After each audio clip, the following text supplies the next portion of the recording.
ثم استوى إلى السماء فسواهن سبع سماوات وهو بكل شيء عليم.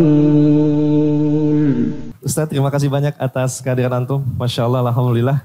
Dan kita kembali bertemu di kajian Malam Rabbanias. Dan insya Allah teman-teman sekalian, Ustaz akan menyampaikan sebuah tema yang telah Ustaz siapkan dengan tema poligami anugerah yang terzolimi. Masya Allah, pada Ustaz kami persilahkan. Fayatafadhal masykurah. Assalamualaikum warahmatullahi wabarakatuh. Waalaikumsalam warahmatullahi. Alhamdulillahi ala ihsanih wa syukru lahu ala taufiqihi wa amtinanih wa asyhadu an la ilaha illallah wahdahu la syarika lahu ta'ziman li sya'nih wa asyhadu anna Muhammadan abduhu wa rasuluhu da'ila ridwanih. Allahumma salli alaihi wa ala alihi wa ashabi wa ikhwanih. Hadirin dan hadirat, ikhwan dan akhwat, bapak-bapak dan ibu-ibu, jombloan dan jomblowati ya. Alhamdulillah, yang dirahmati oleh Allah Subhanahu wa taala. Pada malam hari ini dengan izin Allah ya. Insyaallah kita akan berbicara tentang materi yang sangat berat ya. Ini fikih tingkat tinggi ya. Semenjak diluncurkan judul poligami anugerah yang terzalimi, banyak yang bertanya-tanya, ada yang juga japri ke saya, Ustadz maksudnya yang terzalimi siapa yang terzalimi ya? Ya. Apakah istri-istri nomor satu yang terzalimi ya? Ataukah bapak-bapak yang terzalimi sehingga tidak bisa berpoligami ya? Ataukah ikhwan-ikhwan yang menzalimi diri sendiri? Sebagian orang-orang mereka bisa berpoligami namun tidak mereka berpoligami akhirnya terjerumus dalam hal-hal yang haram. Atau maksudnya apa ya? Sebenarnya dari judulnya sudah jelas. Yang dimaksud adalah syariat poligami yang terzalimi ya. Yang terzalimi bukan saya tidak berbicara tentang praktisinya. Tetapi syariat poligami ini adalah syariat yang sangat indah yang diturunkan oleh Rabbul Alamin, yang Al-Hakim, yang Maha Bijak, yang tahu tentang makhluk yang Ia ciptakan. Ala ya'lamu man khalaq, bukankah yang menciptakan lebih tahu tentang yang Dia ciptakan? Maka Allah Subhanahu wa taala menurunkan syariat yang pas dan tepat untuk dijalankan oleh makhluk-makhluk yang Allah ciptakan. Namun syariat poligami menjadi tercoreng ya, dengan orang-orang yang tidak paham tentang indahnya syariat tersebut. Maka dia terzalimi dari sisi ini ya. Terzalimi karena muncul orang-orang yang benci terhadap syariat poligami. Kalau seandainya yang benci terhadap syariat ini adalah orang-orang non-muslim, orang-orang kafir, maka itu perkara yang biasa. Karena mereka dari dahulu berusaha untuk mencela agama yang sudah sempurna ini. Dan mereka melakukan propaganda-propaganda untuk menyoroti secara khusus syariat poligami. Dengan berbagai macam dalih yang mereka utarakan. Ya. Seperti ketidakadilan lah, atau persamaan gender lah, dan apalah yang mereka utarakan untuk mencoreng syariat poligami. Dan ini persis mereka lakukan juga terhadap syariat waris. Tatkala ada pembagian dalam sebagian kondisi, lidzakari mislu hadzil unsayain, bahwasanya laki-laki mendapat 2 bagian, adapun wanita 1 bagian. Maka mulailah orang-orang kafir, mereka menggaungkan masalah ini, ingin mencela 2 syariat ini. Syariat poligami, syariat waris. Kalau mereka berhasil mencela 2 syariat ini, maka mudah mereka akan menganalogikan dengan syariat yang lainnya. Maka sebagai orang Islam yang benar, yang membela agamanya, yang meyakini bahwasanya Islam adalah agama yang sempurna, maka dia harus membela syariat ini. Karena jika seandainya mereka berhasil mencela syariat ini, 2 ini, berarti agama Islam tidak sempurna. Dan membuka pintu-pintu mereka untuk mencela syariat-syariat yang lain, hukum-hukum Islam yang lain. Oleh karenanya para ulama menulis buku-buku membantah tuduhan-tuduhan mereka, cercaan mereka, yang mereka tidak tahu tentang bagaimana indahnya syariat poligami. Yang menyedihkan bahwasanya propaganda mereka ya akhirnya tertular kepada sebagian kaum muslimin, terutama kaum muslimat. terutama ibu-ibu ya, yang terbawa dengan ya omongan-omongan mereka. Akhirnya secara sadar atau tidak sadar menjadi wanita-wanita anti poligami, anti syariat Allah Subhanahu wa taala ya. Ya, ini yang kita khawatirkan. Yang kita khawatirkan. Tentunya banyak di antara ibu-ibu yang tidak suka poligami bukan karena syariatnya, tapi karena praktisinya, karena suaminya yang poligami. Kalau suami orang yang poligami enggak masalah. Tapi karena praktisnya adalah suaminya yang dianggap mungkin tidak adil, mulailah dia benci terhadap syariat poligami. Saya khawatir ke bawah. Namanya syaitan akan bisikkan dalam hatinya seakan-akan syariatnya tidak adil. Seakan-akan syariat tidak adil. Maka dari sini syariat poligami seakan-akan terzalimi dari orang-orang yang tidak tahu tentang hakikat syariat ini, termakan dengan propaganda orang-orang non-muslim. Kemudian syariat poligami juga terzalimi dari sisi praktisinya, Ya. Betapa banyak orang-orang yang menjalankan praktek poligami, mereka tidak paham tentang fikih poligami. Ya. Mereka mengedepankan syahwat ya daripada ilmu. Padahal saya katakan tadi, poligami adalah fikih tingkat tinggi ya. Seorang yang masuk dalam bab ini harus punya bekal yang luar biasa, bukan sekedar ilmu, bukan sekedar harta, mental juga dia harus punya. Ya. Kebijakan dalam menghadapi kehidupan rumah tangganya. Tapi kalau dia seorang yang lemah, ya, yang secara ilmu terkadang tidak punya, ya, kemudian mengedepankan emosinya, ya, atau ketakutan berlebihan kepada istri yang pertama sehingga menzalimi istri kedua, atau ketakutan yang berlebihan kepada istri kedua sehingga menzalimi istri yang pertama, dan akhirnya dia tidak pantas untuk menjalankan syarat ini, akhirnya dia mencoreng syariat poligami. Yang terjadi akhirnya praktisi-praktisi tersebut yang menjalankan poligami dengan tidak tepat, sehingga akhirnya menjadi momok yang menakutkan bagi para ibu-ibu sekalian. Ya.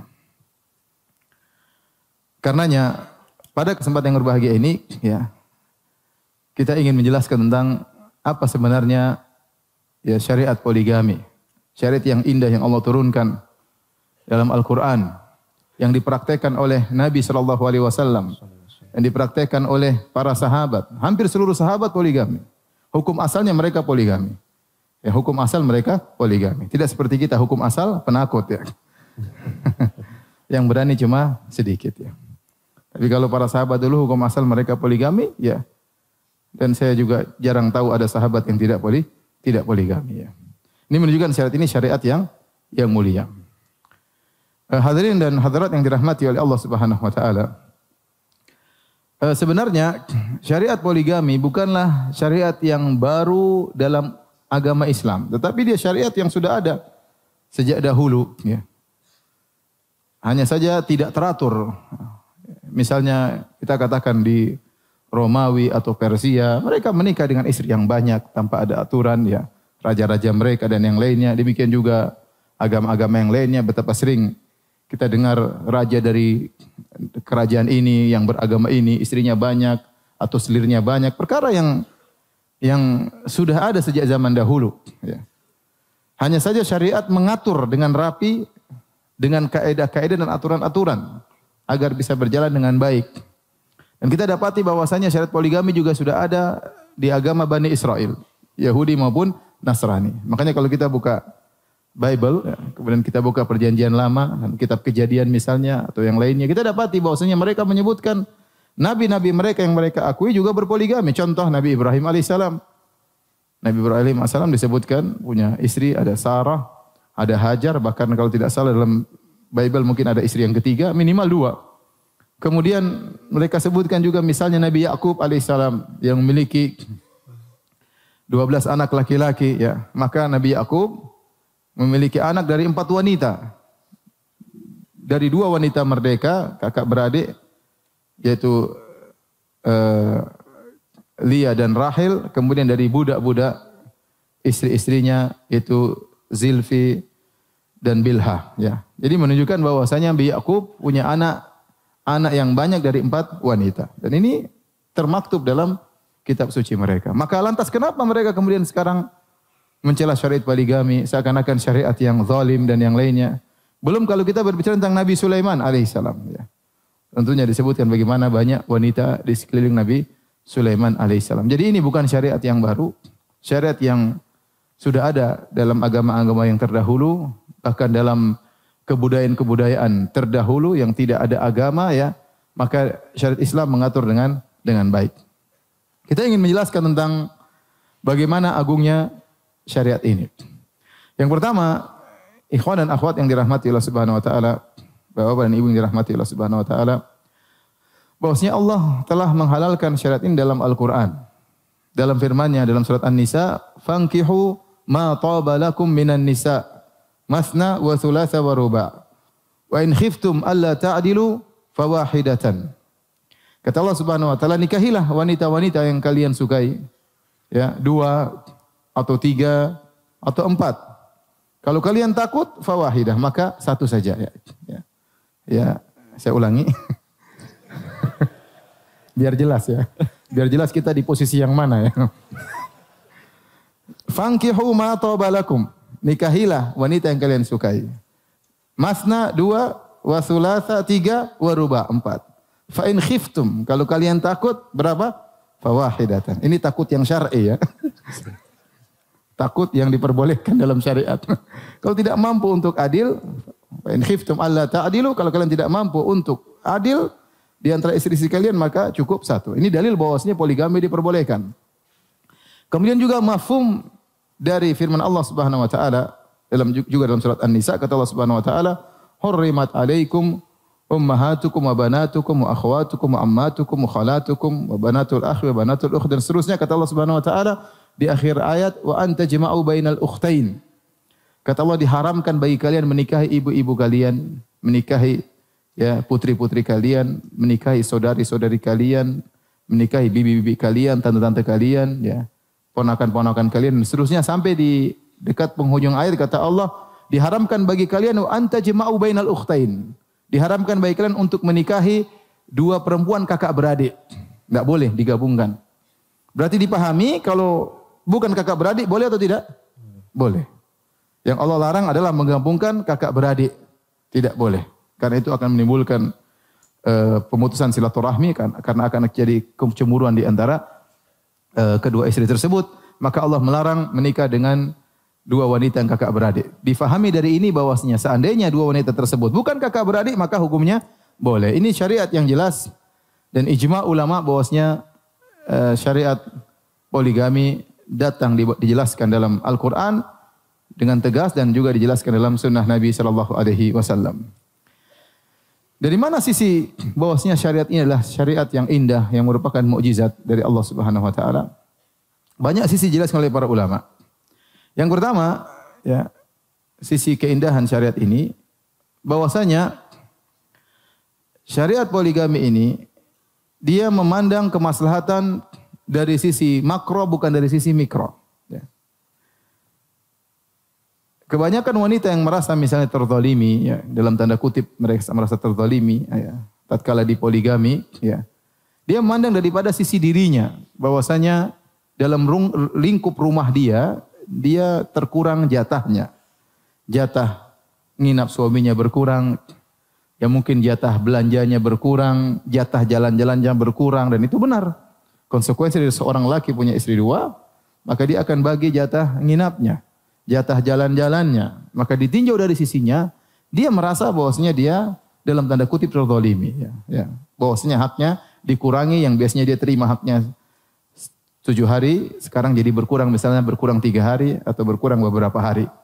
Maka dari sisi mikro dia merasa dia dizalimi. Tetapi syariat memandang yang lebih luas daripada itu. Syariat memandang umat Islam sebagai satu kesatuan. Bahwasanya ya, di dalam dunia Islam banyak sekali wanita-wanita yang harus diayomi, diayomi, ya. Banyak, ya, gadis-gadis atau perawan-perawan yang sudah tua yang tidak ada yang menikahi mereka. Banyak janda-janda yang meninggal suami mereka atau ditalak oleh suami mereka yang tidak ada yang mengayomi mereka. Bahkan janda-janda tersebut juga terkadang membawa anak-anak kecil, anak-anak yatim, ya. Tatkala syariat melihat secara makro, maka syariat poligami ini sangat indah. Siapa yang mau berkorban untuk mengayomi wanita-wanita tersebut? Oleh karena saya punya kawan banyak yang praktisi poligami ya. Cuma saya belum tertular ya. Kalau mau dilihat dari keturunan, buyut saya poligami ya. Ya, saya ini produk poligami.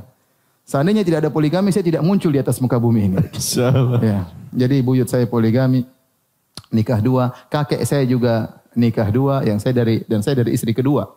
Kemudian bapak saya juga nikah dengan ibu saya, kemudian nikah juga dengan wanita yang lain, dan saya tidak ya. Ini menunjukkan bahwasanya poligami bukan keturunan ya. Yang keturunan itu penyakit gula ya. Teman saya juga banyak praktisi poligami, apalagi kalau di Arab teman saya rata-rata banyak yang poligami. Dan mereka berkata kepada saya, Firanda, poligami itu bukan, sebenarnya ada benar, kita tidak pungkiri ada kelezatan. Tetapi sisi tanggung jawab lebih besar daripada kelezatan.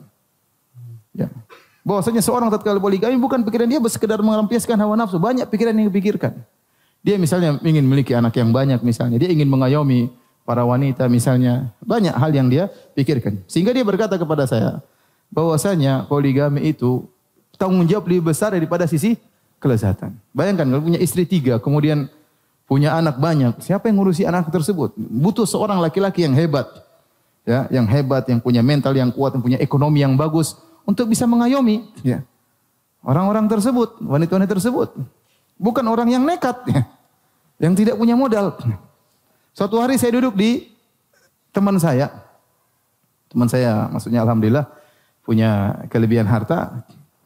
Tiba-tiba dia cerita atau ada yang telepon dia, seseorang telepon dia. Tolong bantu saya. Ini motor saya bocor ya. Masukkan bengkel, saya enggak punya uang untuk bengkelin motor, subhanallah. Dia bilang, "Ustaz, saya tahu siapa orang ini." Saya bilang, "Saya enggak tahu." Orang ini Ustaz, dia untuk bayar bengkel motor enggak punya, tapi istrinya 2. Masya Allah. Ini contoh praktisi nekat. Baru saya katakan bahwa poligami bukan sekedar kelezatan, tapi bagaimana pertanggungjawaban yang luar biasa. Ya. Sehingga syariat melihat secara apa? Secara makro. Bayangkan kita lihat di daerah-daerah, di negara-negara kafir yang mereka menolak poligami, bahkan di antara mereka mengharamkan ya, perceraian misalnya, apalagi nikah 2, kalau ada masalah tidak boleh cerai sama sekali, sehingga tidak apa-apa berzina, tapi yang penting tidak boleh cerai. Maka banyak sekali penyakit-penyakit sosial yang terjadi. Ya. Banyak prostitusi, banyak perzinahan. Ya. Ya, kemudian perempuan menunggu dinikahi laki-laki, ternyata dia bersaing dengan lelaki. Wanita, dia nunggu laki-laki untuk didatangi, ternyata dia bersaing dengan laki-laki. Kenapa? Banyak praktisi homo. Ya. Tambah nggak laku lagi perempuan. Laki-laki ternyata punya pilihan, bukan cuma perempuan, dia juga suka apa? Laki-laki. Sehingga semakin banyak penderitaan di dalam kehidupan mereka. Ya. Belum anak-anak tidak ada yang ayomi, anak-anak tidak punya bapak, tidak punya ibu akibat banyak perzinahan. Ini semua kenapa? Karena permusuhan yang nyata terhadap praktek apa? Poligami. Maka Allah yang maha tahu tentang ciptaannya menurunkan syariat yang pas buat makhluknya. Oleh karena syariat poligami ini tidak boleh dicela. Anda tidak bisa mempraktekkan, Anda jangan mencela praktek poligami. Ya. Anda ternyata, suami Anda ternyata tidak bisa menjalankan praktik poligami dengan baik, jangan syariatnya dicela. Jangan syariatnya dicela. Dan jangan sampai dalam diri Anda benci dengan syariat poligami. Ini syariat diturunkan dari Rabbul Alamin untuk kemaslahatan makro. Ya, bukan hanya sekedar melihat pada satu rumah, 2 rumah. Tidak, tapi melihat kepada satu dunia Islam. Satu kabupaten, satu negara Islam. Dengan berbagai macam permasalahan sosial, penyakit sosial yang ada. Maka ada satu syariat yang mudah untuk mengayomi mereka, itu syariat poligami. Paham Bapak-bapak? Ibu-ibu paham ibu-ibu? Baik. Yang kedua, yang menunjukkan syariat poligami adalah syariat yang merupakan mukjizat. Bahwasanya syariat ini turun pas buat kondisi laki-laki dan perempuan. Dalam Islam, lelaki dan perempuan tidak dihukumi sama. Tetapi disikapi oleh Islam dengan keadilan. Dan keadilan tidak sama dengan menyamakan. Jangan menyangka bahwasanya namanya adil itu harus menyamakan. Ya. Kalau misalnya saya punya murid di kelas. Yang satu rajin, yang satunya bahlul. Kemudian yang satunya nilainya 10. Yang satunya nilainya -2. Kemudian saya satunya ranking 1, satunya tidak naik kelas. Akhirnya yang tidak naik kelas tanya, Ustadz nggak adil. Kita kan sama-sama murid Ustadz, jadi maksudmu apa? Ya kita sama-sama ranking 1 Ustadz. Ya gimana mau ranking 1 sama-sama? Ente bahlul, dia pintar ya. Maka tidak berarti keadilan itu harus menyamakan, paham? Dan dalam Al-Quran banyak sekali Allah membedakan. Ya. Qul hal yastawil ladzina ya'lamuna wal ladzina la ya'lamun. Katakan apakah sama antara yang berilmu dengan tidak berilmu? Beda, Allah membedakan. Ya, apakah sama orang kafir dengan orang muslim?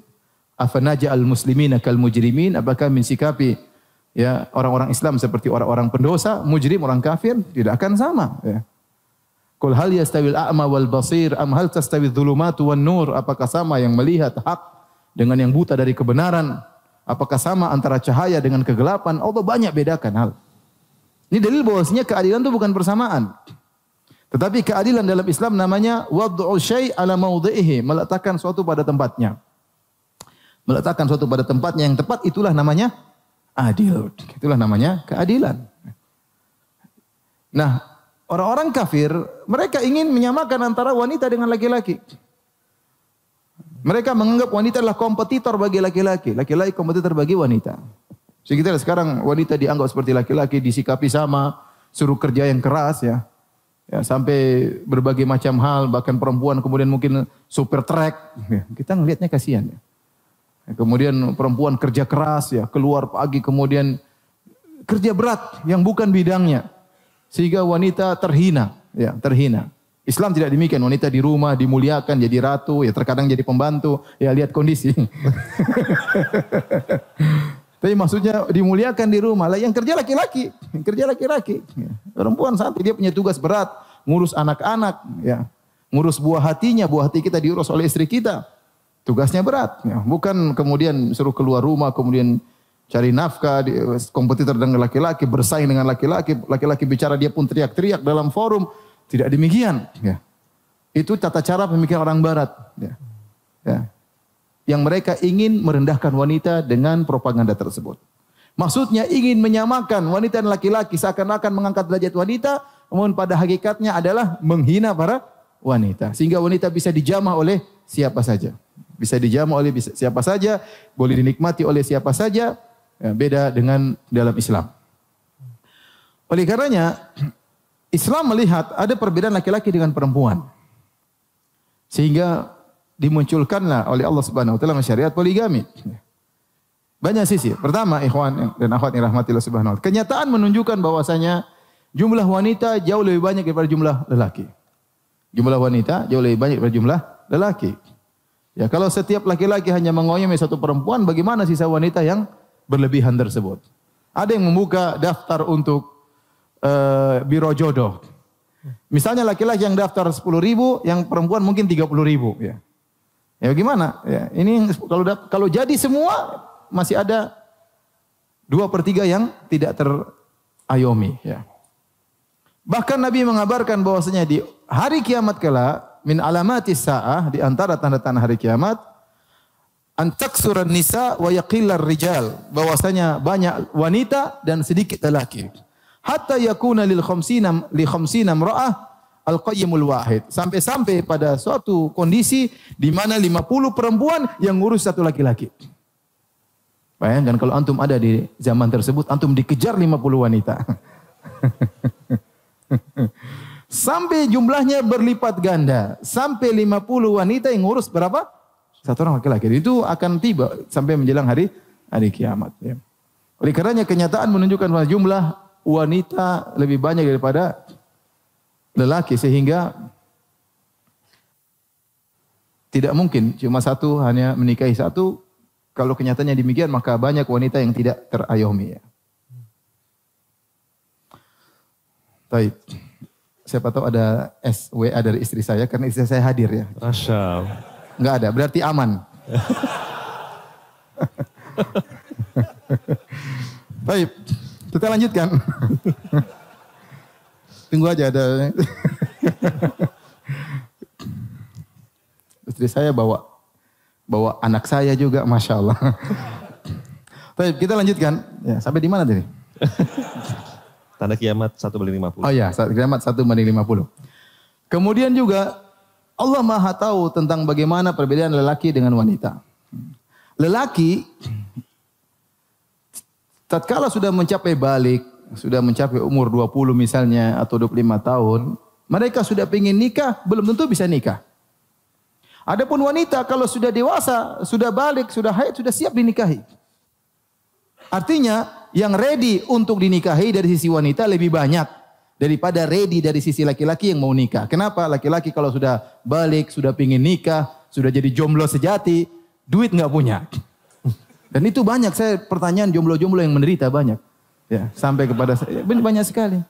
Ustaz, tapi saya belum punya ini Ustaz. Ustaz, saya sudah pingin nikah, masih kuliah Ustaz. Ustaz, saya mau pingin menikah tapi nggak punya modal. Banyak sekali. Saya bisa mengira-ngira penderitaan mereka. Jadi maksud saya, selain jumlah wanita lebih banyak, poin kedua, wanita itu yang ready untuk dinikahi banyak daripada laki-laki. Laki-laki tidak ready. Tunggu Ustaz, aduh belum bisa, saya belum mapan, belum mau nikah. Ya, sampai umur berapa? Tunggu, 25 lah. Mapan dulu. Enggak mapan-mapan.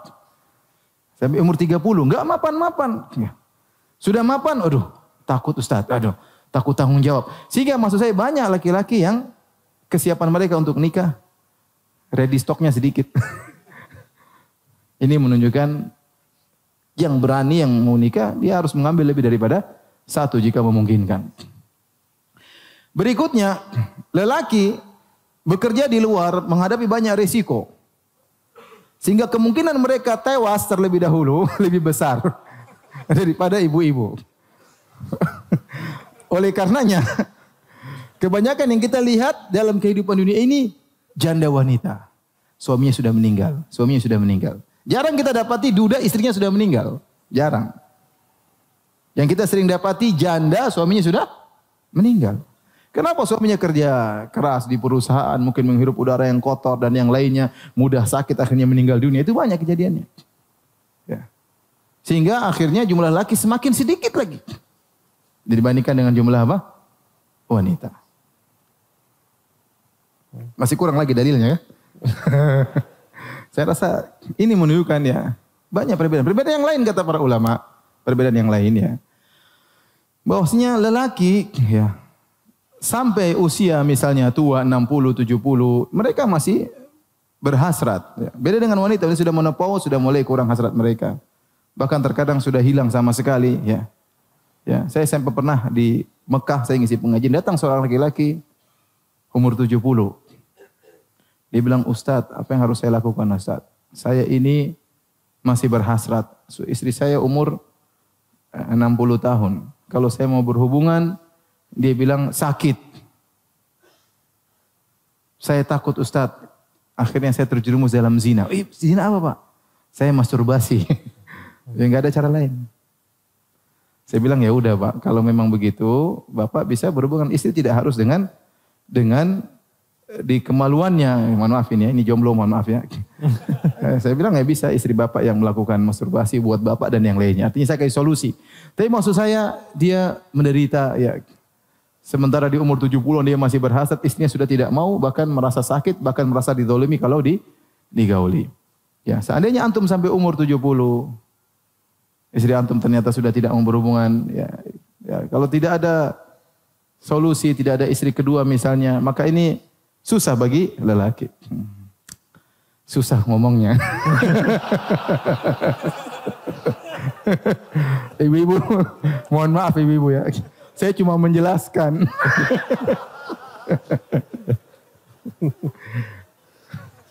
Kita lanjut apa sudah ini? Ada WA enggak? Coba. Aman.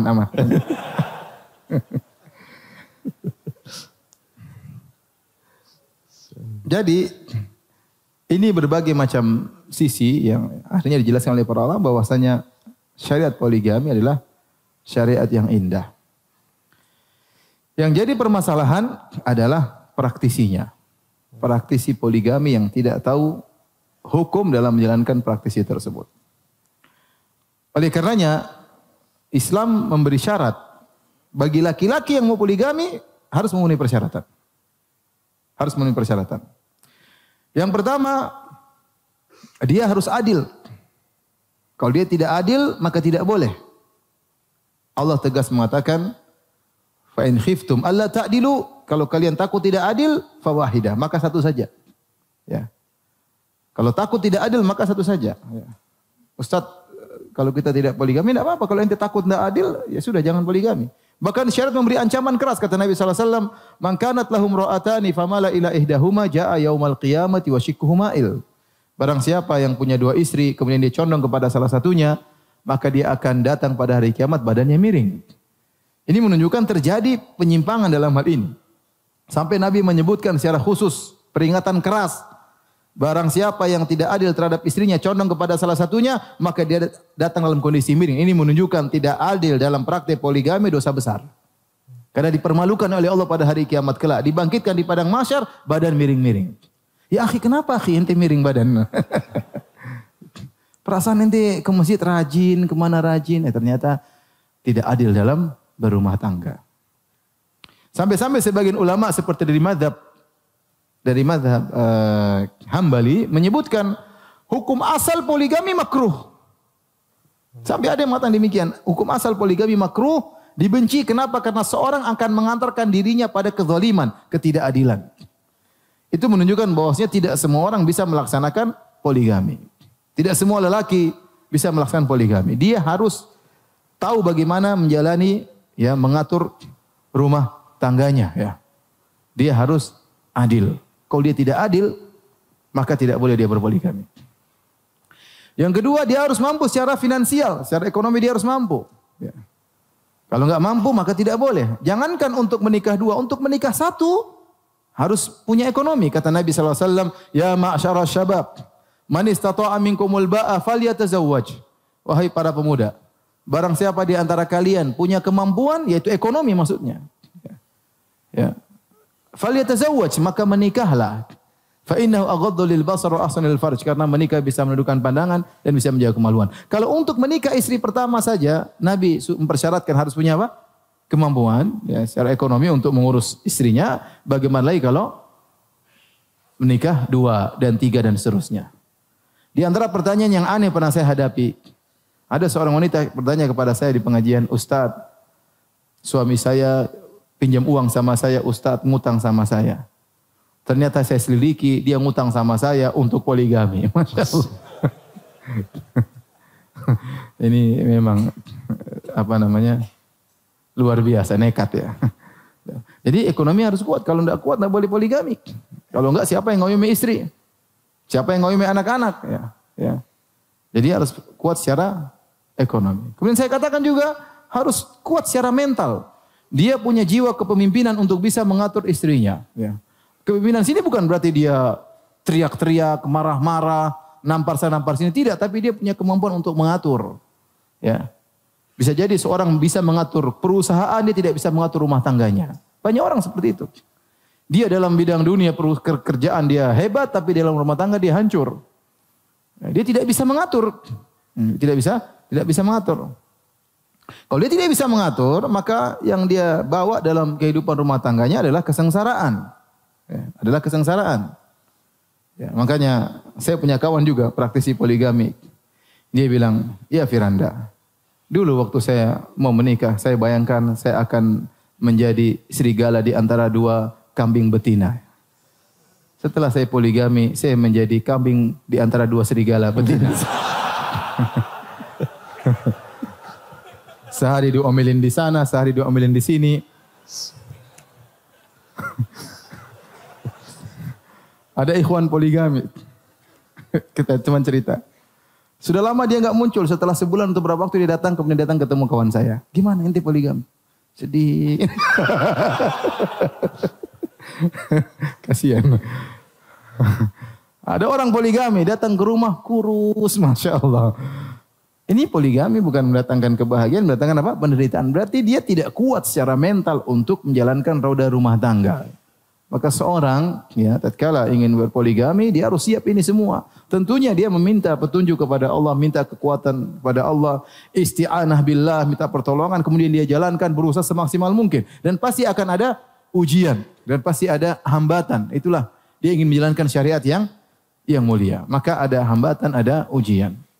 Ujian tersebut terutama di zaman kita ini. Di zaman kita ini khususnya di tanah air. Di sebagian tempat poligami adalah perkara yang sangat-sangat biasa. Contoh di Arab Saudi. Arab Saudi orang poligami mudah sekali. Teman-teman poligami punya duit tinggal poligami. Apakah istrinya nggak marah? Ya marah, cemburu. Tapi nggak bisa apa-apa. Mau ngapain? Ya. Karena semua orang juga poligami.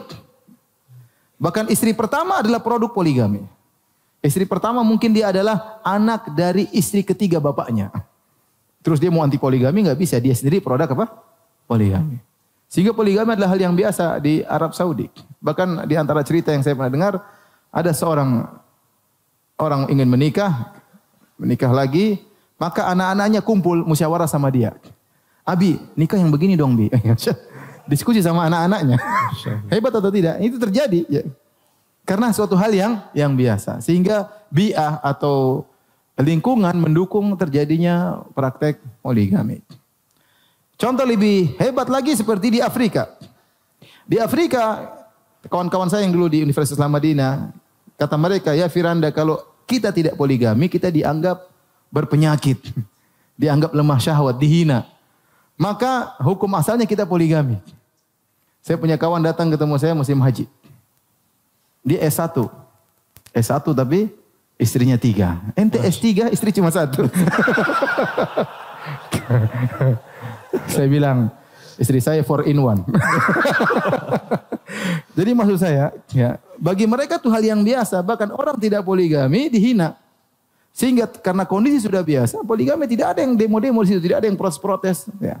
Beda tatkala kita di tanah air. Ente mau poligami, ujian berat di hadapan ente. Ya kalau kita bilang poligami, indah ya, impian para lelaki. Satu kata berjuta makna. Tapi begitu dilaksanakan ternyata berat.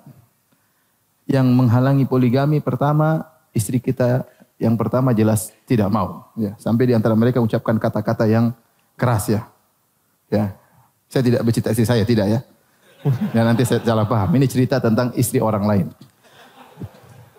Langkahi dulu mayatku. Ngeri, bayangkan. Itu mereka ucapkan. Langkahi dulu mayatku. Di antara mereka yang berkata, saya siap di madu. Kalau suami saya siap diracun. Mengerikan. Dan itu terjadi di tanah air kita. Di tanah air kita terjadi. Ya. Kondisi mengerikan ya. Kondisi mengerikan. Enggak, bukan pengalaman saya. Alhamdulillah saya tidak begitu ya. Istri saya sudah bilang dari dulu, Abi saya sudah siap. Masya Allah, siap pentungan.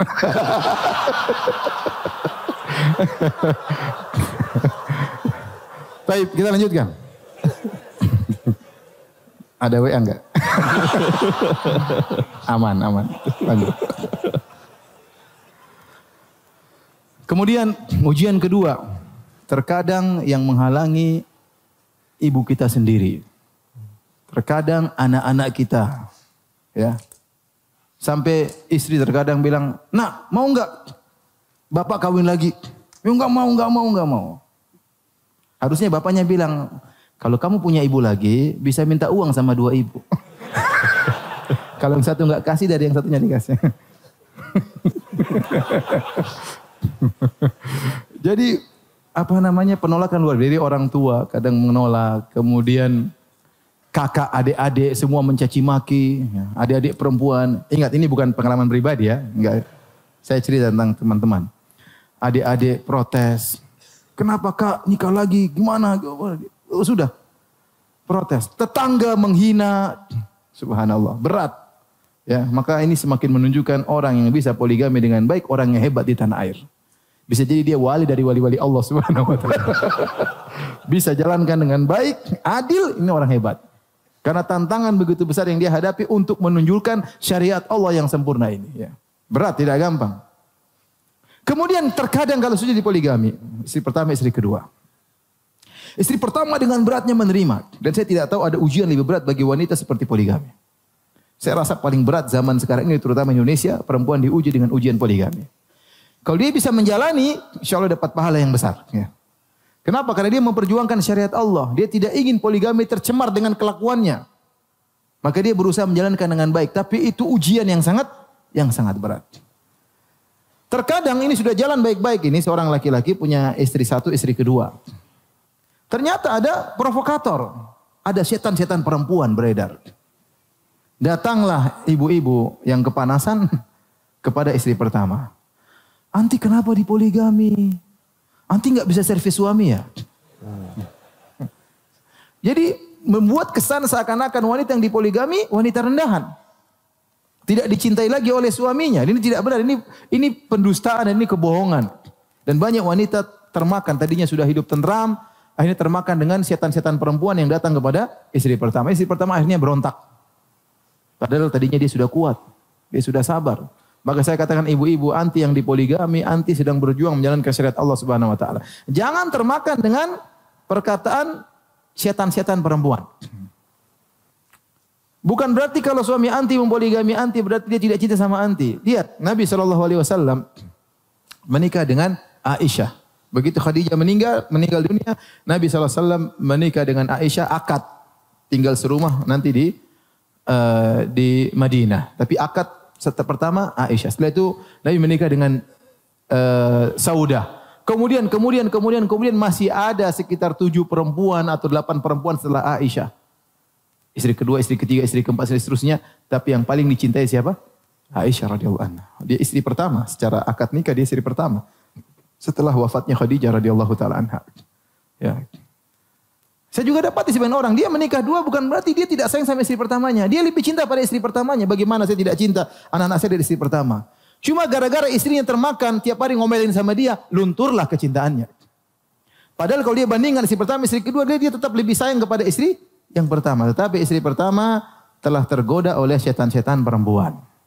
Yang menggambarkan bahwasanya kalau kamu dipoligami berarti kamu tidak bisa menservis suamimu, berarti kamu gagal dalam pernikahan, berarti kamu sudah tidak cantik lagi, berarti kamu tidak dicintai lagi oleh suamimu. Ingat ini semua godaan setan. Terkadang setan-setan tersebut, ibu-ibu setan tersebut datang kepada istri kedua. Yang digoda istri kedua sekarang. Ya. Anti masih gadis, kok mau jadi istri kedua? Emang nanti nggak laku ya harus jadi istri kedua? Masya Allah, omongan sadis. Sadis ya. Anti kenapa? Anti jangan rusak rumah tangga orang. Subhanallah. Ya ini syariat Allah dibilang merusak rumah tangga orang. Ini bahaya ini perempuan ini. Saya takut mereka dosa besar. Karena mereka merusak rumah tangga orang lain. Ya. Kalau anti tidak ingin dipoligami, anti servis suami anti. Jangan merusak rumah tangga orang lain. Sehingga mereka kemudian datang mengganggu. Akhirnya terjadilah perceraian. Akhirnya istri pertama nuntut kepada suaminya. Pilih saya atau dia. Ini dilarang oleh Nabi SAW. Tidak boleh seorang wanita meminta suaminya menceraikan istri yang lain. Tidak boleh. Ya, haram kata Nabi seorang wanita minta kepada suaminya tolaqa ukhtiha.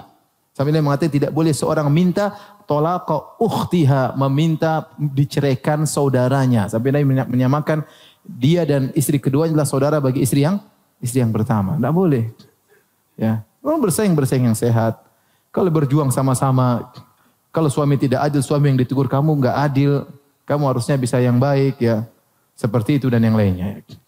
Oleh karenanya saya katakan, kita Indonesia untuk menjalankan syariat poligami berat. Butuh seorang laki-laki yang hebat. Ya, yang dia sisi ekonomi oke, sisi keadilan juga bisa, dia punya mental untuk menghadapi ini semua, bisa mengayomi kedua istrinya atau ketiga istrinya agar tidak terpengaruh dengan godaan-godaan di luar dan kata-kata orang ya. Kalau dia bisa maka dia orang yang luar biasa. Kemudian juga syariat mengatur bahwasanya lelaki tidak boleh punya istri lebih dari 4. Dan ini di antara mukjizat syariat poligami. Ya. Syariat membatasi hanya 4. Hanya 4. Kenapa? Kalau lebih daripada 4, maka sulit untuk membagi kebahagiaan. Secara umum lelaki hanya bisa maksimal mengurus wanita 4 orang. Sehingga dia punya waktu untuk mengurus istri-istrinya. Dan dia punya waktu untuk mengurus apa? Anak-anaknya. Ya. Dengan demikian maka dia hanya maksimal oleh syariat hanya 4. Makanya waktu turun syariat poligami, ya, para sahabat yang punya istri lebih dari 4 disuruh cerai oleh Nabi SAW. Tinggalkan 4 saja, sisanya cerai. Ya, adapun Nabi SAW lebih dari 4 itu keistimewaan Nabi SAW. Khusus buat Nabi SAW. Nabi SAW ya kalau kita baca ya tentang bagaimana pernikahan beliau semua ada maslahatnya. Dan Nabi punya keistimewaan. Contohnya Nabi SAW memiliki kekuatan biologis yang luar biasa. Ya. Terkadang Nabi SAW dalam semalam dia menjimai istrinya langsung 9 orang dengan sekali jalan. Langsung digilir 9 orang tersebut dan itu jarang yang bisa melakukannya seperti Nabi SAW. Intinya Nabi spesial. Adapun umatnya maksimal cuma berapa? Cuma 4. Karena itulah yang memungkinkan kadar maksimal yang mungkin seorang bisa membagi kebahagiaannya. Taib. Ini tentang syariat poligami. Sekarang kita bicara bagaimana tentang keutamaan orang yang menjalankan praktek poligami. Laki-laki maupun perempuan. Laki-laki yang menjalankan poligami berarti dia menjalankan syariat Nabi SAW, menjalankan sunnah. Ya. Banyak ibu-ibu yang protes, Mas, sunnah kan masih banyak. Kok pilih yang ini? Sang suaminya diam. Dalam hati ini dia menjawab, memang sunnah yang banyak, tapi yang enak yang ini. Cuma dia tidak bisa menjawab. Saya sudah jawab tadi ya. Ya, dia menjalankan yang dimudahkan, menjalankan syariat Allah. Ya, dimudahkan dengan menjalankan syariat tersebut dia lebih menundukkan pandangan. Ya, dia lebih cinta kepada istrinya. Dan itu benar. Saya ketemu dengan beberapa orang praktisi poligami, mereka berkata, Ustaz, setelah saya berpoligami, saya lebih sayang kepada istri saya yang pertama. Kecintaan lebih. Saya kalau istri kedua berhasrat kepada istri pertama. Sampai istri pertama saya ada hasrat lagi kepada istri kedua, rindu. Begitu. Ya. Dan itu logika yang masuk akal. Tetapi logika ini tidak diterima oleh para ibu-ibu. Saya sering bilang kalau seorang tiap hari makan sayur asam, ya agak gimana. Tapi kalau sehari sayur asam, sehari sayur kangkung, jadi enak terus tiap hari. Emang kita sayur, Ustaz. Saya tidak bilang anti sayur, itu logika yang logis. Yang logis. Dan itu saya dengar langsung daripada para praktisi poligami. Bahwasanya setelah saya poligami, saya lebih sayang kepada istri saya yang pertama. Ya. Ada kerinduan menuju istri yang pertama. Kalau lagi istri ada rindu kepada istri kedua, lebih sayang ya. Lebih sayang. Bukan berarti kalau nikah lagi kemudian cintanya 100% dirubah. Enggak. Berkurang. 50-50 tidak. Logikanya bukan demikian. Logikanya kalau dia nikah 100% cintanya pada istri pertama, kalau sudah nikah 2 jadi 200. Ternyata simpanannya ada 10.000 cinta. Jadi maksudnya bertambah cinta tersebut. Dan laki-laki pandai membagi cinta. Dia bisa cinta pada orang tuanya, cinta pada kawannya, cinta pada istri pertamanya, istri keduanya, dan tidak berkurang tapi semakin bertambah. Intinya ini logika yang benar ya. Logika yang benar. Jadi seorang lelaki yang melaksanakan praktisi poligami, praktek poligami berarti dia menjalankan syariat Allah Subhanahu wa taala, menghidupkan kembali sunnah Nabi sallallahu alaihi wasallam.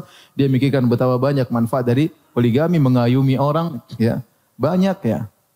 Bayangkan dia punya istri 4 misalnya, punya anak-anak banyak ya, maka banyak yang mendoakannya, banyak yang dia urus, tiap hari dia kasih makan berapa orang, dia berjalan ke safar misalnya banyak orang yang mendoakannya. Ya.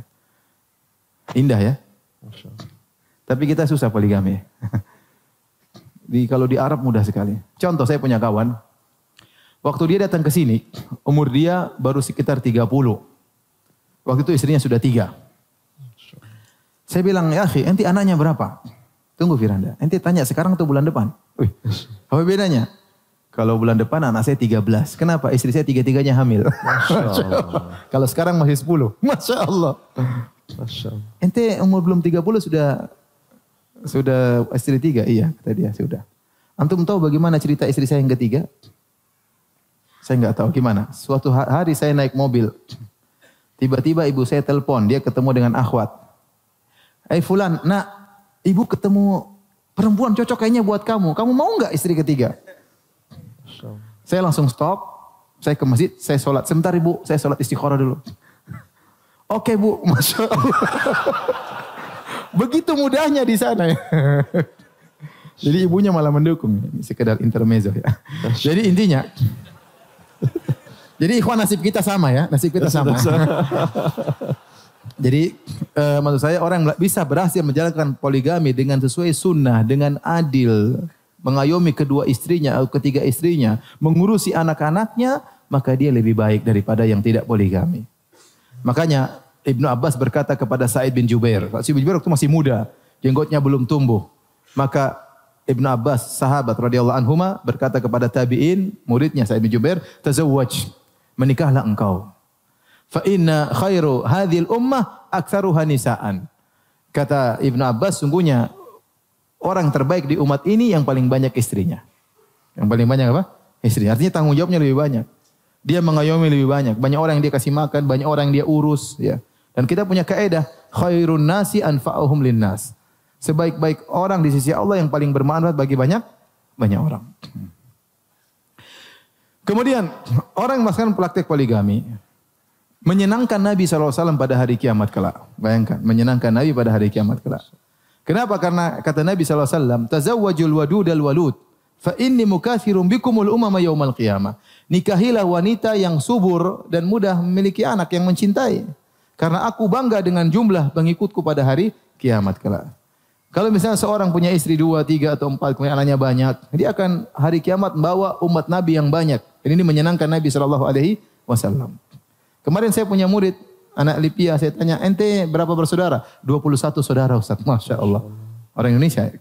Ternyata bapaknya praktisi poligami.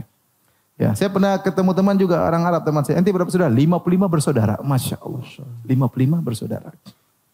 Saya pernah diundang makan, kambing besar, 24 bersaudara makan bareng, Masya Allah. Ya, jadi, kalau seorang ngurusi anak yang banyak, ngurus semua jadi orang yang soleh, misalnya solehah, dia bertakwa kepada Allah untuk ngurusi mereka. Ini menyenangkan Nabi SAW karena Nabi bangga punya umat yang banyak. Kemudian di antara keutamaan orang yang berpoligami tadi, banyak yang dia urusin. Terkadang dia menikahi janda, terkadang dia mengurusi anak-anak yatim. Dan kata Nabi SAW, as-sa'i fil armalah wal yatim kal mujahid fisabilillah. Orang yang berusaha mengurusi janda dan anak yatim seperti orang yang berjihad di jalan Allah Subhanahu wa taala. Ya.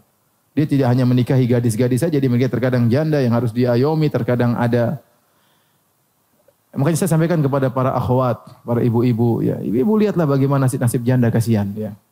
Nasib janda bagaimana mereka sendirian, terkadang utang sana, utang sini, anak-anak enggak ada yang ngurus. Mereka ingin menjaga diri mereka, tidak ada yang mengayomi, banyak kasihan.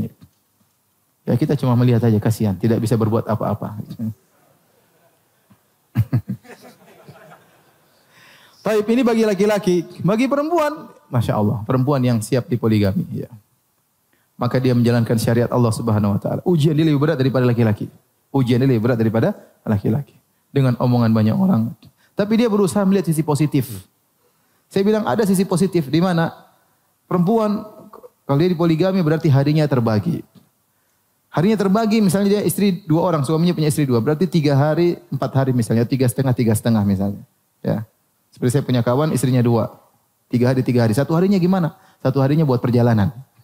Setengah hari ke sini, setengah hari untuk ke istri kedua. Jadi intinya kalau kita bagi hari, 3 hari yang biasanya seminggu penuh ngurusi suami, sekarang berkurang cuma 3 hari ngurusi suami. 3 hari yang kosong buat apa? Bisa buat hafal Quran, bisa buat hafal hadis, bisa buat belajar fikih, ya. Ini contoh.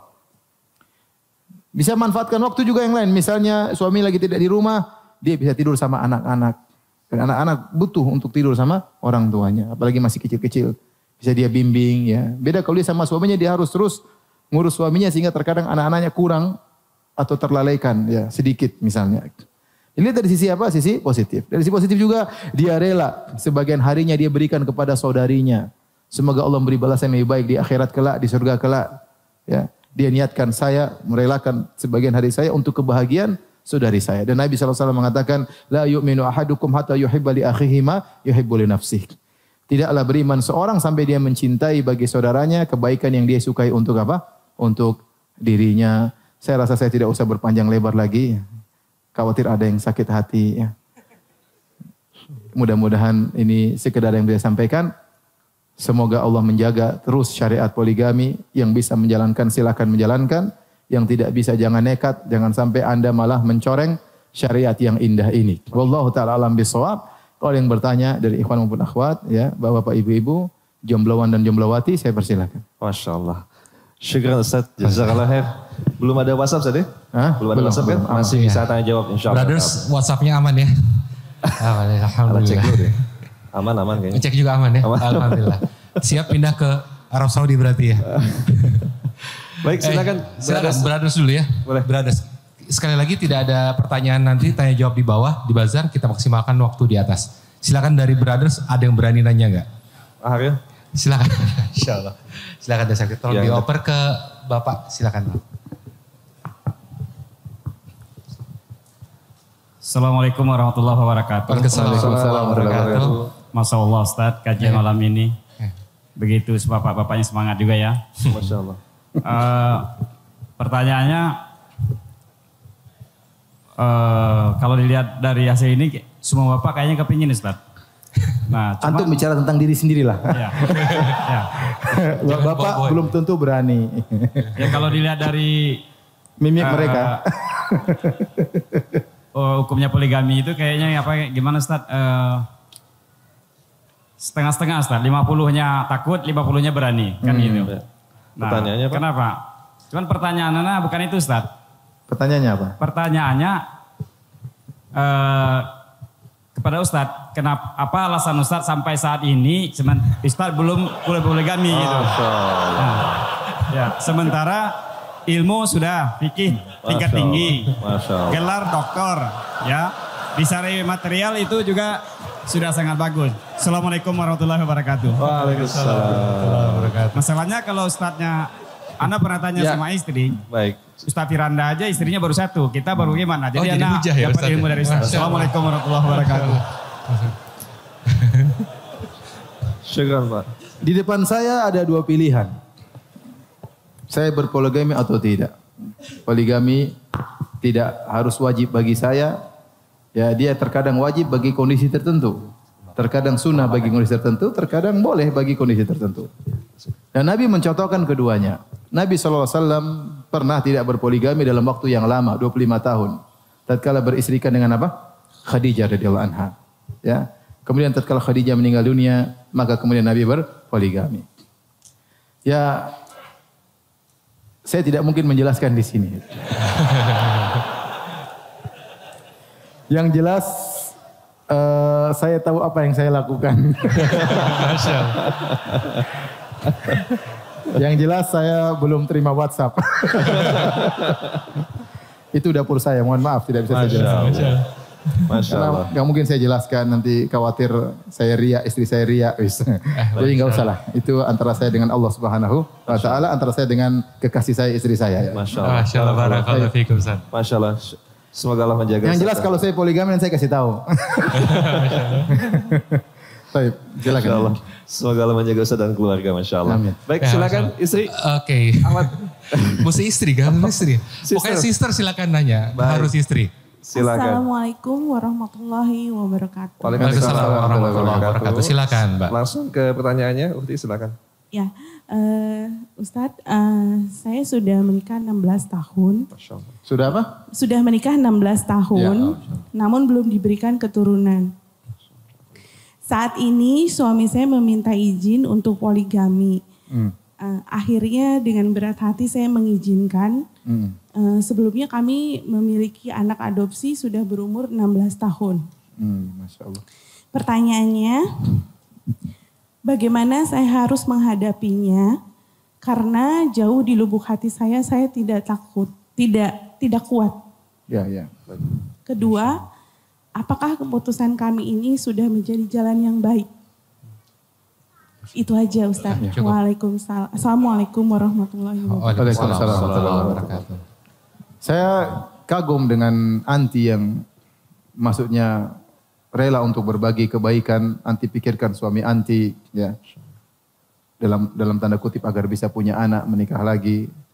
Dan memang itu berat, saya katakan tadi, ujian bagi wanita sekarang ini terberat menurut saya poligami. Lebih berat daripada laki. Laki ya, ujian mungkin diomelin orang, diomelin keluarga, dia masih bisa jalan. Dia seorang lelaki, ya, dia kuat, hatinya kuat. Tapi perempuan, istri pertama, tatkala di madu itu sangat berat. Dan itu dirasakan oleh semua orang. Ya. Tapi saya cuma bisa nyampaikan bahwasanya apa yang anti lakukan sudah benar. Agar anti bisa dapat pahala, anti harus merelakan tersebut. Niatkan bahwasanya saya ingin menyenangkan suami saya Saya ingin suami saya punya dapat keturunan dan saya ingin berbagi kasih sayang saya kepada wanita yang lain. Ya dengan begitu mungkin suami lebih sayang kepada anti. Daripada tiap hari anti kemudian ngomelin, akhirnya bisa jadi rasa cintanya pudar. Dia akhirnya lebih tentram kepada istri kedua, akhirnya dia jarang tengok anti dan itu bisa jadi anti pemacu dia berbuat zalim. Harusnya dia bisa adil, dia malah menjadi apa? Berbuat zalim. Tapi selalu ingatkan suami, wahai suamiku, saya sudah relakan sebagian waktuku, ya hendaknya kau berbuat adil.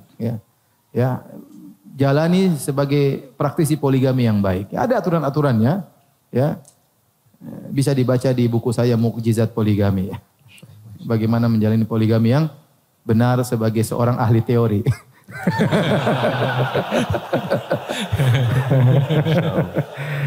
Karena di antaranya misalnya seorang suami, kalau dia berpoligami, dia selalu menunjukkan bahwasanya istrinya dia yang paling cintai. Dia harus pandai. Bahkan bersandiwara dalam hal ini, bahwasanya istrinya yang paling dia cintai. Kalau dia lagi istri pertama, istrinya yang paling dia cintai. Dia tidak boleh cerita sedikit pun tentang istri keduanya. Tatkala di istri kedua, dia harus juga menunjukkan istri kedua yang paling dia cintai. Ya. Begitu agar dia bisa menjalankan roda poligami dengan baik. Bapak banyak yang begini. Jadi ya saya kagum dengan anti, tinggal anti lanjutkan. Ya jangan sampai salah langkah. Kebahagiaan terkadang tidak sesuai dengan yang kita inginkan. Terkadang Allah memberikan kita bagian dari sisi yang lain. Dan di balik ujian tersebut pasti ada hikmahnya. Yang penting anti jalani dengan baik. Wallahu a'lam bishawab. Masya Allah. Mohon maaf Ustaz, ada beberapa pemahaman yang berjalan di masyarakat nih Ustaz mengenai syariat poligami. Ada yang berdalil dengan Rasulullah tadi selama dengan Khadijah hanya satu istri. Jadi bilang selama istri pertama belum boleh poligami. Dan ada juga yang tunggu meninggal dulu. Iya, wallahu a'lam alasannya kemana. Itu bagaimana pendapat seperti itu Ustaz? Rasulullah SAW dia tidak berpoligami, para ulama sebutkan. Karena sebab-sebab yang besar yang ada pada Khadijah. Ya. Kalau anti mungkin seperti Khadijah mungkin lah ya. Tapi lihat Rasulullah SAW tidak ingin menyakiti Khadijah. Kenapa? Rasulullah SAW waktu Rasulullah membela Khadijah, kata Rasulullah, saddaqatni idh kadzabaniyan nas. Khadijah membenarkan aku tatkala orang semua mendustakan aku. Wa wasatni bimaliha idh haramaniyan nas. Khadijah membantu aku dengan hartanya seluruh, ya saudagar kaya raya. Sementara orang-orang tidak ada yang membantuku untuk berdakwah. Seluruh hartanya untukku. Ya. Kemudian aku mendapati anak-anak. Semua anak-anakku dari siapa? Khadijah. Dulu siapa teman curhatnya Nabi? Khadijah radhiyallahu anha. Kalau Nabi pertama kali dihina, dimaki-maki, dimusuhi oleh seluruh kampungnya, yang jadi teman bicaranya siapa? Khadijah. Ya. Maka ini yang membuat kata para ulama, Nabi tidak sampai hati mempoligami Khadijah. Ya. Tetapi setelah Khadijah meninggal dunia, kemudian Nabi berpoligami karena Nabi sudah jadi pemimpin negara, kemudian banyak maslahat-maslahat yang dia lihat, maka kemudian Nabi membuka pintu poligami sampai dia menikah 9 wanita. Maka saya katakan tadi, di depan seorang laki dua pilihan. Ya. Kita tidak usah mencela orang yang poligami dan kita juga tidak mencela orang yang tidak poligami. Banyak mungkin dia takut yang syar'i tadi. Ya. Atau dia tidak mampu secara ekonomi misalnya. Atau dia di bawah ketiak istrinya misalnya. Tidak berkutik misalnya. Banyak hal. Ekonominya mungkin tidak mampu. Ya. Yang jelas ya lelaki mau poligami. Ada contoh. Nabi pernah contohkan. Dia tidak poligami juga pernah Nabi contohkan. Tapi tidak boleh wanita kalau menuntut semuanya harus tidak poligami. Karena Nabi toh mencontohkan yang ada poligaminya juga. Wallahu a'lam bishawab. Masya Allah, barakallahu fiik. Kita ke brothers lagi ya. Ya, silakan. Brothers silakan. Antum pilih. Antum, Masya Allah. Dapat ya? Boleh silakan.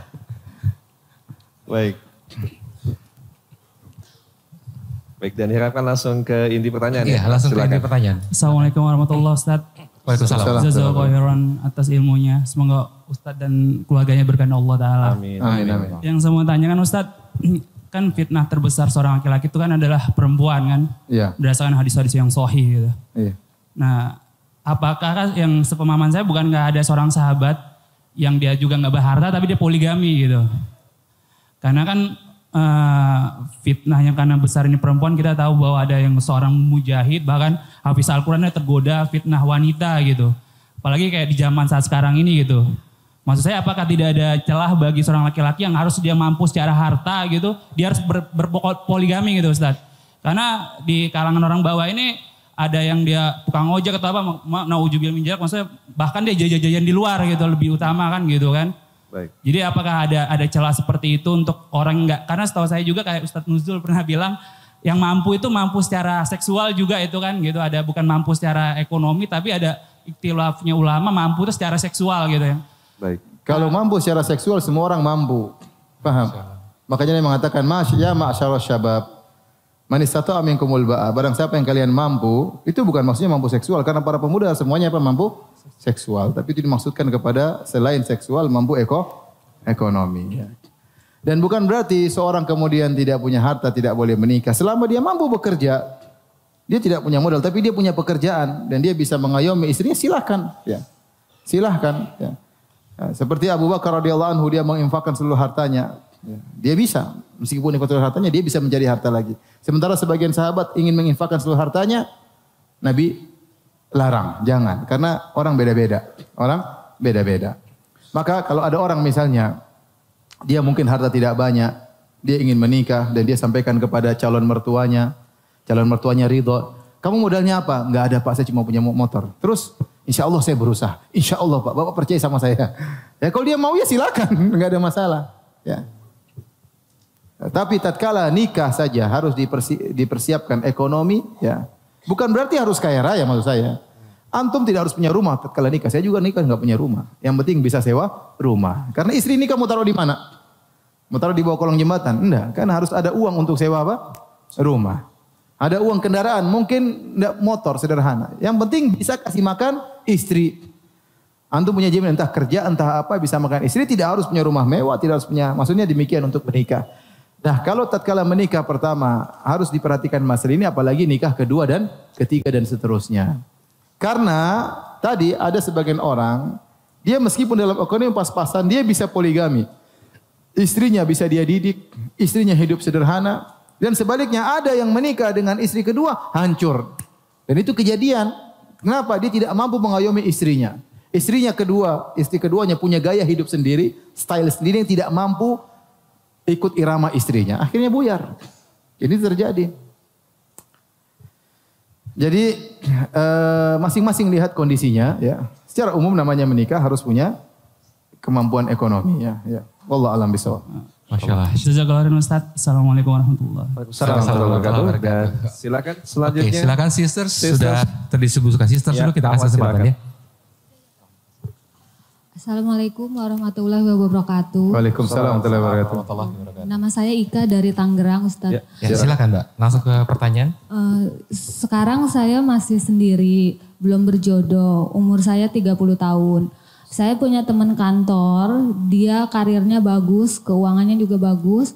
Tapi dia sudah berkeluarga dan punya anak. Dia pernah datang ke saya, meminta saya untuk jadi istri keduanya dia. Nah, tapi selama saya kenal dia, saya nggak pernah lihat dia sholat. Terus dia melakukan hal-halnya yang kurang baik, Ustadz.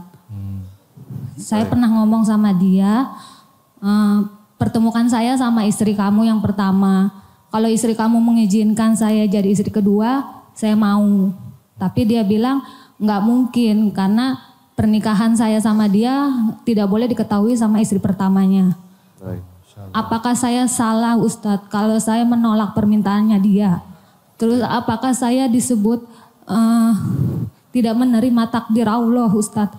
Karena sampai sekarang saya semenjak kejadian itu belum pernah bertemukan sama orang yang memang berniat menikahi saya Ustadz. Assalamualaikum warahmatullahi wabarakatuh. Waalaikumsalam warahmatullahi wabarakatuh. Jomblo angkat tangan, yang jomblo angkat tangan coba. Coba. Ayo serahkan diri kalian. Antum nih jomblo, Masya Allah. Adapun pertanyaan anti menolak itu hak anti karena seorang sebagaimana lelaki diperintahkan mencari wanita yang beragama, demikian juga wanita diperintahkan untuk mencari lelaki yang apa?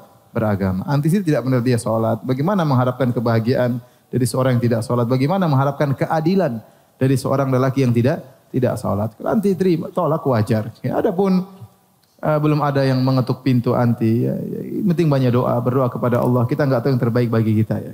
Kita tidak tahu yang terbaik bagi kita. Saya katakan sebagian orang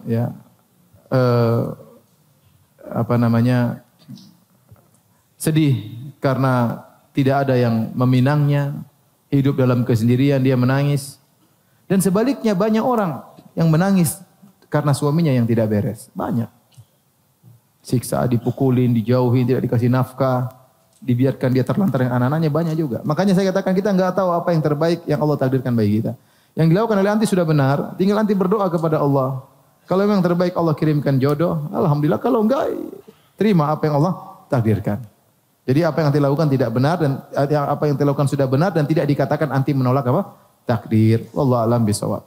Masya Allah. Semoga Dari Allah dua, urusannya. ya semoga Allah mudahkan bagi sister kita. Dari dua penanya sister Said ini, Ustaz, ada satu keyword yang sama, Ustaz. Izin istri pertama. Itu emang syarat atau gimana? Tadi gak terbahas sepertinya. Apanya? Izin istri pertama. Istri pertama apa sebuah syariat, Ustaz? Ente mau praktek tanya-tanya gitu. Pertanyaan dari sister. Ilmu dulu ya. Live streaming ya. yang lain. Jangan difokus. Baik. Silakan. Silakan dari brothers. Mau di aja kan. Penasaran. Kalau ente mau praktek kan aja jawab. Oh.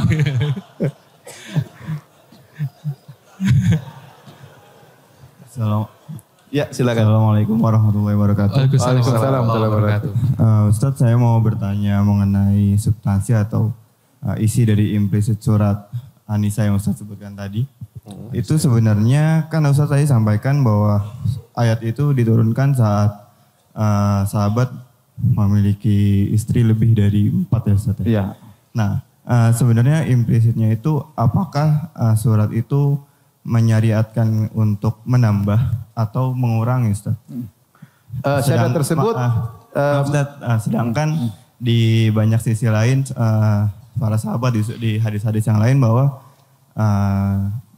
kayak banyak istri itu lebih baik gitu. Baik, terima kasih. Ya. Cukup ya. Terima kasih. Baik, silakan. Jadi syariat itu turun untuk mengatur. Mengatur bagi orang yang istrinya lebih 4 agar dikurangi jadi 4. Karena kebahagiaan tidak bisa diraih dengan menurut kadar manusia yang normal kecuali dengan istri yang 4 ya. Kecuali Rasulullah SAW itu lain cerita. Dan mengatur bagi orang yang belum menikah, jika dia ingin berpoligami, maka maksimal cuma 4. Kalau dia takut tidak adil, maka cuma 1. Jadi kondisinya demikian. Kebetulan tatkala ayat itu turun, ada sebagian sahabat yang istrinya lebih 4, ada sebagian sahabat yang belum nikah. Maka bermanfaat bagi dua golongan ini. Paham ya? Masya Allah. Baik. Cukup lah ya. Silakan. Kita ke sister Said lagi. Sister Said dulu ya. Udah ada. Siap. Oke, silakan. Assalamualaikum warahmatullahi wabarakatuh. Waalaikumsalam warahmatullahi wabarakatuh. Silakan langsung ke pertanyaan. Ustadz, saya mau... Aduh. Ya. Silakan. Silakan, masalah di teknis kah? Oke, kita ke brothers dulu ya. Ya. Tolong panitia dicek dulu, dibantu dicek di belakang ada apa. Silakan, Bro, antum. silakan Pak.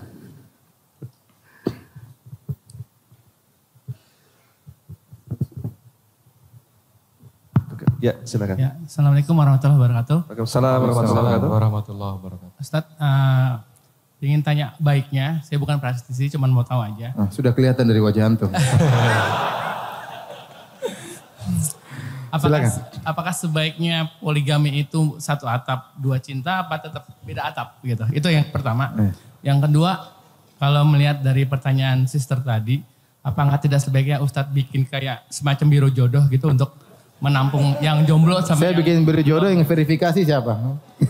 antum lah. Terima kasih. Assalamualaikum warahmatullahi wabarakatuh. Yang saya jawab pertanyaan pertamanya aja. Jadi kalau seorang poligami, seharusnya masing-masing istri punya tempat tinggal sendiri. Dan itu hak di antara hak istri. Ya, para ulama menyebutkan hak seorang istri dia memiliki tempat tinggal sendiri, tidak diintervensi oleh keluarga suami sama sekali. Tidak boleh ada adik suami tinggal di situ, tidak boleh ada ayah dan ibu suami tinggal di situ, apalagi istri yang lain tinggal di situ. Maka ini hak seorang istri. Ya, hak seorang istri. Kecuali misalnya dia merelakan, ya, dia mengalah, ya, maka itu urusan dia. Tapi kalau dia hukum asalnya masing-masing istri punya rumah sendiri. Dan itu yang dipraktekkan oleh Nabi SAW. Bagaimanapun seorang wanita, ya, kesolehannya seperti apapun pasti ada rasa cemburu. Pasti rasa cemburu. Dan Islam memandang secara umum bahwasanya wanita punya kecemburuan meskipun mereka orang-orang yang salehah, maka mencegah terjadinya kemudaratan, maka masing-masing punya tempat tinggal sendiri ya. Sampai saya pernah menghadapi kasus ada seorang wanita minta cerai karena suaminya punya istri 4 kemudian ditaruh di satu rumah tapi lain pintu ya. Lain pintu tetapi penutupnya kurang rapat. Sehingga kalau di sebelah ada desah-desahan terdengar oleh dia. Ya, itu kan susah bagi seorang wanita. Itu akhirnya dia minta cerai karena dia tidak kuat menahan kecemburuannya dan itu wajar. Dia punya hak untuk minta cerai. Jadi seharusnya masing-masing punya tempat tersendiri. Ya, tempat tersendiri. Allah ta'ala alam bisawab. Masya Allah. Oke, sisters mungkin sudah siap teratasi kendala teknisnya. Assalamualaikum warahmatullahi wabarakatuh. Waalaikumsalam warahmatullahi wabarakatuh. Afwan Ustadz, saya mewakili sisters yang tadi karena beliau sulit menyampaikannya. Jadi begini, sister yang tadi itu punya orang tua. Nah, seperti yang Ustadz jelaskan tadi bahwa laki-laki sampai umur 70 tahun pun kadang masih punya hasrat seksual. Nah, kejadiannya pada orang tua Mbak ini, si ayah masih punya hasrat itu, tapi istrinya, ibunya Mbak ini sudah jelas menyatakan bahwa tidak sanggup lagi. Nah, tapi ibunya sudah menyampaikan bahwa sudah mengikhlaskan bila suaminya ingin berpoligami atau menikah lagi. Tapi yang jadi kendala menurut Mbak ini bahwa untuk berpoligami itu harus mempunyai ilmu yang cukup. Sementara Mbak ini tidak melihat itu pada ayahnya gitu. Secara finansial dan ilmu agama terutama. Lalu yang ingin ditanyakan bagaimana solusinya Ustadz. Jadi kayaknya lebih kepada anak-anaknya ini belum bisa menerima gitu Ustadz. Assalamualaikum warahmatullahi wabarakatuh. Waalaikumsalam warahmatullahi wabarakatuh. Ya, nasihat saya kepada anak-anaknya berbakti kepada orang tuanya. Orang tuanya punya hasrat kemudian disuruh puasa tiap hari. Harusnya mereka berbondong-bondong bahu-membahu siapkan uang untuk orang tuanya agar orang tuanya di masa tuanya ada yang mengayomi, ada yang menyayanginya ya. Bukan kemudian dilarang. Bagaimana seorang dia berhasrat apalagi zaman sekarang dengan fitnah wanita yang luar biasa. Akhirnya khawatir dia kemudian melakukan hal yang tidak-tidak di luar daripada sikap yang normal. Maka saya katakan solusinya bisa jadi ibu disuruh untuk melayani bapak tidak harus dengan di kemaluan. Misalnya dia bisa melakukan masturbasi kepada suaminya atau dari bagian-bagian tubuh yang lain, tidak harus masuk ke kemaluan. Kalau itu bisa memuaskan suaminya, alhamdulillah tidak perlu poligami. Tapi kalau ternyata sang ibu sudah tidak mau dan bapak juga tidak mau melakukan dengan cara seperti itu, maka nasihatkan kepada kakak-kakak untuk ya sudah kalau bisa mengayomi bapak, biar bapak bahagia di akhir hidupnya, ada yang nemani ya. Kalau dia nggak punya ilmu, diajari ilmunya seperti apa, kan mudah ya. Suruh dengarkan pengajian saya misalnya, nggak ada masalah. Ya. Ya, karena akhirnya terkadang begitu, akhirnya mulai ngelirik-lirik istri orang, terkadang melihat macam-macam. Padahal di masa tua harusnya dia meninggal dalam kondisi husnul khatimah, bukan malah terjerumus dalam kemaksiatan di masa tua. Maka saya harapkan anak-anak supaya bisa kerjasama, berbakti kepada orang tuanya di masa tua ayah mereka tersebut. Allah ta'ala bisawab, sampai di sini saja mungkin bisa sampaikan. Semoga bapak dan ibu-ibu bisa berumah tangga dengan tentram ya. Amin. Di dunia sampai di akhirat kala. Mohon maaf atas segala penyampaian dan kekurangan. Subhanakallah bihamdik asyhadu an la ilaha illa anta astaghfiruka wa atubu ilaik. Assalamualaikum warahmatullahi wabarakatuh. Waalaikumsalam warahmatullahi wabarakatuh. Syukran Ustaz, jazakallah khair kepada antum semua.